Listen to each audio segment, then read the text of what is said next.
Welcome to the Haute Sugar Collective podcast, where the sugar is hot and reality bites. I'm your host, Emerlie Ann Miller. I'm the owner of Neo Sugar Rush. I'm a sugar artist, pastry chef, and Food Network champion. Being the first podcast episode, we need to talk about why I'm doing a podcast. This podcast is about honest conversations in the baking and creative industry, especially for those who are questioning what comes next. And I want to start by talking about why this podcast exists. So I've been in the cake industry for about 15 years. I used to have a custom cake business. I did a lot of wedding cakes, and I was just hustling myself into the ground.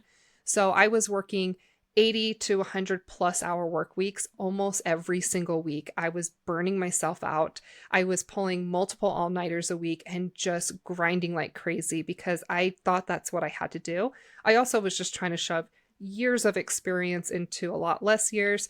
I don't necessarily regret what I did at the time because I do feel like I've accomplished so much at a pretty young age, but in hindsight, I probably wouldn't do it again if I knew what I was doing to myself. And what I found post-pandemic was it wasn't just me who took myself out of survival mode forcefully and had a hard time coming back to that. I'm seeing so many people who, they took a pause from their cake business for a while. And when the world started going back to normal, they tried to go back to normal, back to doing their custom cake business. And so many people are realizing that they don't want to do it anymore. And that can be really frustrating, trying to get back to normal and realizing that that's not for you. And I'm just seeing a lot of people trying to navigate what comes next. A lot of people are leaving the cake industry and going back to normal jobs or finding another creative outlet that they haven't burned themselves out from. And a lot of people are trying to transition into the online space, or they're trying to figure out what other options are out there. And I can tell you, as someone who's been networking like crazy for so many years and getting to know a lot of people in this industry and hearing their stories, that there are so many unique ideas out there. There's so many ways to think outside the box and make money in this industry outside of just doing custom cake orders and grinding in and out every single day.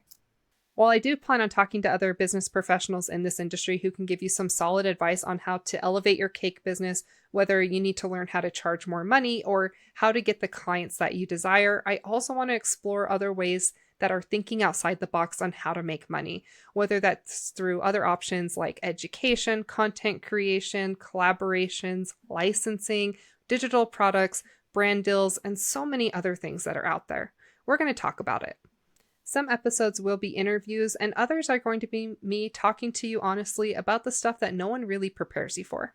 And the reason that this matters to me is because I've lived it. I've worked this cake industry for so many years. I've ran my own business, and I ran myself into the ground, literally grinding like crazy for so many years. And there's just so many times where I would be pulling an all-nighter and my body would just start shutting down and I would just curl up in a ball and I would just cry my eyes out because I just wanted so desperately to go to bed and I couldn't because I had all of these cake orders and I had to finish them all on time and I had no time to sit, to use the bathroom, to eat, or even especially to sleep.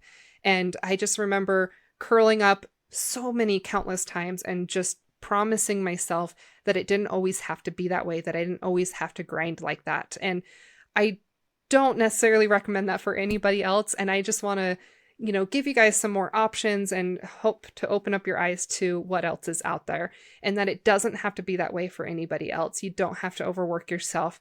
And whether that be just charging more money or looking for other options to supplement your income, there are options out there.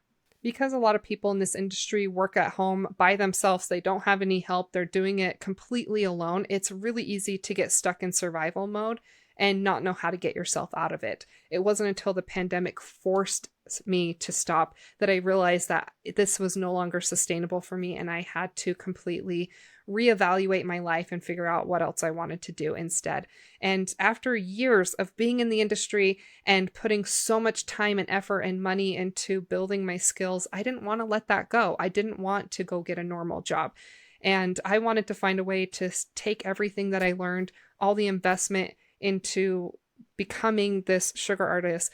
I wanted to take that and turn it into income that was a little bit more passive and more sustainable for myself. I have a lot of health problems. I've been dealing with health problems my entire life. And although I forced myself for many years to work like crazy despite those health problems, I am definitely getting to the age where I can't keep doing that, and I don't want to keep doing that. So if you've been feeling this too, you are not alone. I talk to so many people in this industry, and I can tell you that just about everyone is feeling the burnout and looking elsewhere. So if you're interested in hearing more, please like and subscribe and follow along on YouTube, Spotify, and Apple. Wherever you like to listen to podcasts, that's where I'm going to be. Thank you so much for listening to the first episode of the Haute Sugar Collective podcast. I'm your host, Emerlie Ann Miller of Neo Sugar Rush. And until next time, happy baking.